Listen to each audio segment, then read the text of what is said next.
Hoodie guy coming back here with another one. Well, you can see a lot of red in the market. That's been happening a lot lately. You can see Bitcoin holding over 100,000, which seems like a important line for it to hold. And I don't know if it hit the death cross, but if it did, a lot of people bring up death cross in negative connotations, but usually a death cross means the bottom.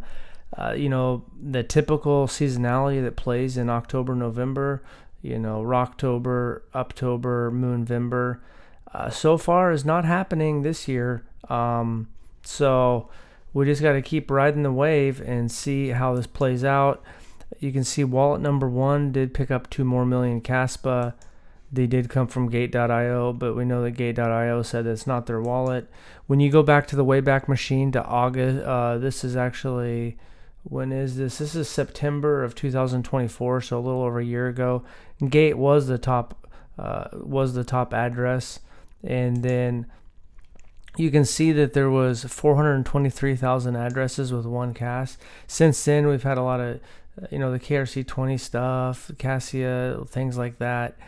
Right now there's only 548,000. Now there's a few more centralized exchanges where there could be people holding Kaspa, but on the self-custody wallets, we haven't seen a lot of growth in that year. I guess, what is that, a little over 100,000. So I guess 25% growth maybe, or something, 20 some percent growth.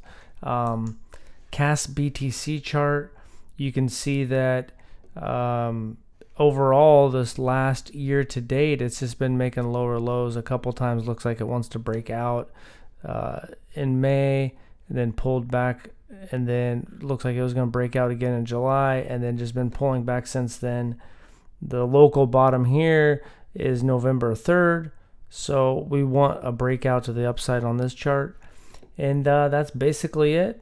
You can see the dollar still holding strong at 99.2. The VIX is up 2%. When the VIX, that volatility goes up, markets usually going down. You can see NASDAQ down a little bit. S&P 500 just about even. So that's all I got. Thanks for watching and have a good day.